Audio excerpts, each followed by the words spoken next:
السلام عليكم ورحمة الله. وعليكم السلام ورحمة الله. النهاردة نعمل ايه؟ بيتزا. بيتزا بايه؟ ب- بايه؟ باللحمة باللحمة المفرومة وايه؟ واللحمة المفرومة والسجق يا تيمة. وانت بتنسي اللي السجق. كلتيه كان طعمها عامل ازاي طيب؟ عشان يعملوها زينا. تحفة. تحفة قد ايه؟ دي بحلي وسمكاته. واو، تحفة قد البحر وسمكته يا بنتي. استني. طب خلاص خلينا نكمل. ماشي. كان طعمها جميل يا جماعة، وشكلها كان جميل زي ما انتوا شايفين برضو. عملناه بايه يا فاطمة؟ قولي لهم اول حاجة عملنا في البيتزا ايه. مش انت الشيف فاطمة؟ طب قولي لهم اول حاجة عملناها في البيتزا ايه. الايه اللي احنا بنعملها بالدقيق والمية اسمها ايه؟ اللحمة. لا، اللحمة السهلة دي. اللحمة بالدقيق والمية. ما شاء الله، اخترعت لكم لحمة جديدة يا بنتي. العجين الله يبارك لك، هتتوهي الناس مننا. العجينة عملناها بايه؟ بالدقيق والمية، وحطينا عليها كيس ايه؟ كيس خميرة يا فاطمة. كيس خميرة ومعلقة سكر ومعلقة سكر وشوية زيت وشوية زيت. بس. هما يشوفوا معانا بقى. ادي الطبق هنعجن فيه العجينة. هنحط الاول 3 كوبايات مية دافية. انا كنت عاجنة كيلو دقيق. ونحط معلقة سكر وكيس خميرة، ونجرب يا جماعة كيس الخميرة عشان ما يبوظ لناش كمية العجين. حرام في حاجة لوحدها كده، يعني ما تحطيش كيس الخميرة بثقة كده على الدقيق على طول. انت جربيه الاول عشان لو ما اشتغلش يبقى بلاش نحط الدقيق.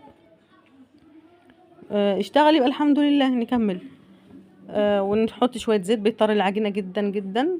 وبيضاية بقى بنحطها بس مش دلوقتي، فوق الدقيق. ورشة ملح. نقلب بقى المكونات كده. انا هنا حطيت شوية زيت ومعلقة السكر وكيس الخميرة والمية الدافية بس. وننزل بالدقيق. انا نزلت الاول بالدقيق بالتدريج. يا بنتي اسمعي فاطمة، اسمعي. نزلت بالدقيق بالتدريج. وبعدين قلبته بالمعلقة شوية يعني كده لغاية ما ايه، ما ابتدى الدقيق والمية يمتزجوا مع بعض. طبعا العجين مش عايز معلقة، هو مش عايز بصراحة غير ايدينا. وكمان في حاجة انا كنت عاملاها. انا كنت واخدة العجينة بعد ما قلبتها شوية في البولة كده، رحت واخداها بقى على الرخامة وقعدت ايه، اخد ودي فيها شوية كتار. عشان هو العجين لازم يعني تخدميه بقى.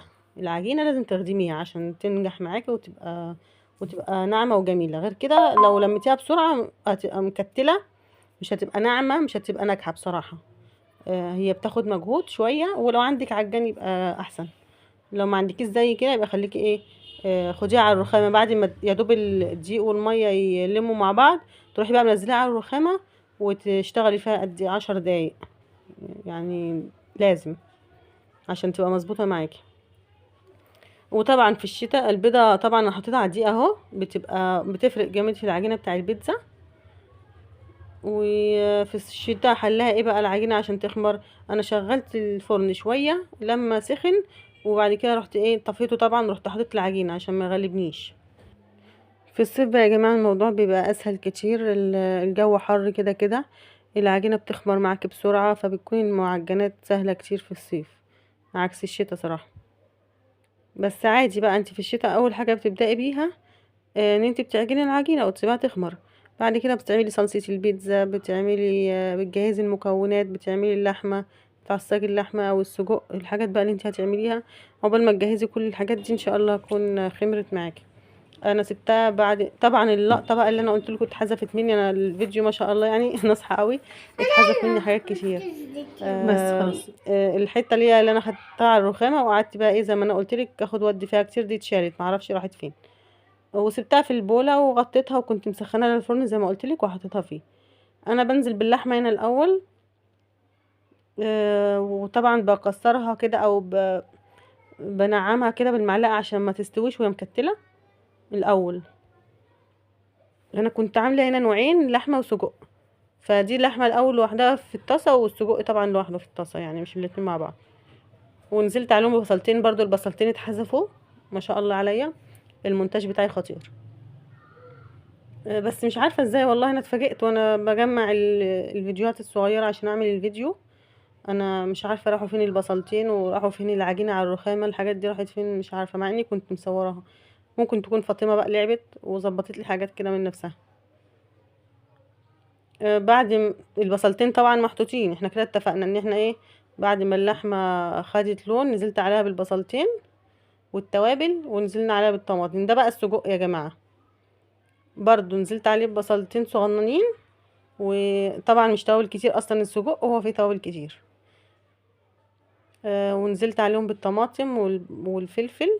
انا طبعا بريح دماغي وبحط كل المكونات على بعضها عشان ما اقعدش بقى ايه ساعه تجميع البيتزا افضل احط حاجات على بعضها على البيتزا نفسها. فانا ايه كله حطيته على بعضه هنا، بيفرق بقى في الوقت.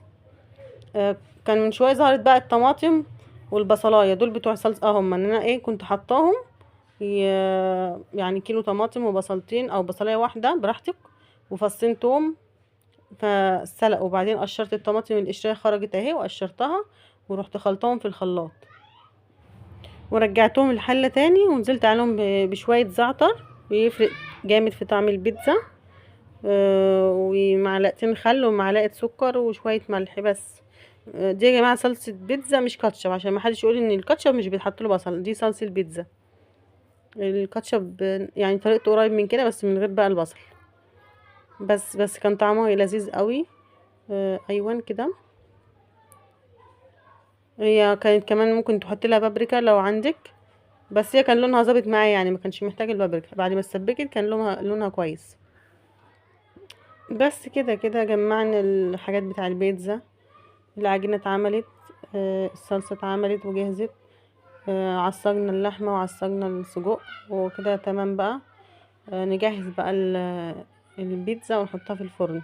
طبعا بنبقى مشغلين الفرن من اول، يعني واحنا قبل ما ببدأ كده شغل ببقى مشغله الفرن على طول. وافرد العجينه واحط عليها صلصه البيتزا والحشوه، وبعدين ايه ممكن تديها بقى في الخلاط، يعني في الخلاط ايه، احنا هنحطها في الخلاط تستوي. هنحطها في الفرن الاول شويه 10 دقايق، وترجعي تحطي لها الجبنه. ممكن تحطي الجبنه من اول، والله انا حطيتها من اول يعني عادي. بس في ساعات بعمل كده، انا كنت مستعجله على طول، مستعجله زي ما انتوا عارفين الطبيعي بتاعي. فانا كنت مستعجله زي العاده، ورحت ايه حطيت كله مع بعضه. انا في ساعات بعملها ايه بقى، بروح حطها في الفرن الاول 10 دقايق زي ما بقولك كده، وارجع احط الجبنه من فوق. بس كان طعمها جميل قوي، لذيذه. في ناس بقى بتعمل البيتزا من غير ما تعصج اللحمه، يعني تحط اللحمه مفرومه بس كده، مستويه بس من غير بقى بصل وحاجات من كده. بس مش عارفه بقى انا، اللحمه بالنسبه لي ما بتتعصج ببصل والحاجات دي، البصل بيفرق في الاكل جامد. محشور، هو محشور، هنعمل له ايه بقى. نحط الجبنه والزيتون. انا قلت لك ان انا كنت حاطه الفلفلات بقى، في ناس بقى فلفل الوان وحاجات على الوش، انا كنت مريحه دماغي وحاطه كله مع بعضه في قلب التعصيجه. الاولانيه كانت باللحمه المفرومه، دي انا هعملها بالسجق. طبعا العجينه لما بتفرديها بشويه زيت في ايدك بتتفرد معاكي وبتبقى سهله. لو حسيت ان هي مش راضيه تتفرد، فانت سيبيها تريح شويه واعملي في غيرها، ترجعي لها تاني هتلاقي ايه اتفردت معاكي وبقت سهله. انا قلت لك ان لون الصلصه ظبطت، شكلها جميل اهو في الفيديو، مفيش كلام. هتعمليها ان شاء الله وهتعجبك. هرجع اقولك ما تنسيش تجربي كيس الخميره الاول قبل ما تحطيه على الدقيق، وهتحطي الخميره على الدقيق من قبل ما قدامك، في قلب الميه والسكر، الميه الدافيه ومعلقه السكر، ويعمل فوم. غير كده ما تحطيش ابدا الخميره على الدقيق. انا حصل معايا الموقف ده قبل كده، عشان كده انا بعرفك. والخميره ما اشتغلتش، وكانت مده صلاحيتها منتهيه، والعجينه باظت، وكانت حاجه يعني. طبعا هضطر بقى اعمل من اول وموضوع بقى. فاحنا احسن من ده كله نجربها، يعني خطوه مش هتاخد مننا وقت خالص. انا قلت لك الجبن دي بقى جبنه، ده ميكس جبن كيس على بعضه كده، تشيدر وموتزاريلا ورومي. فانت ممكن تستخدمي حاجه واحده منهم. لو انت مش بتحبي الرومي او مش بتحبي التشيدر، ممكن تجيبي ايه، موتزاريلا بس. شكلها جميل بعد ما طلعت يا جماعة، وكان طعمها جميل. اتمنى ان انتوا تجربوها وان شاء الله تعجبكم. ولو مش عاجبكم اي حاجة في الطريقة او في اي تعليق على الطريقة بتاعت العمايل، عادي ابعتيلي في التعليقات وقوليلي كان افضل كذا كان افضل كذا، عادي يعني اراء. بس هو يعني في العمايل كل واحد ليه طريقة معتمدة بيمشي عليها، طالما عجبتني وعجبت اللي بياكلها معايا خلاص بقى، انا مش اغير ليه. شكلها جميل وتفتح النفس، مش عايزين اكتر من كده. الاولاني اللي كانت باللحمه اللي انا بحطها دلوقتي بالسجق، والاتنين كان طعمهم بصراحه احلى من بعض. سجق انا كنت عاملاه في البيت مش شاريه جاهز، كنت عاملاه على ايد انا في البيت.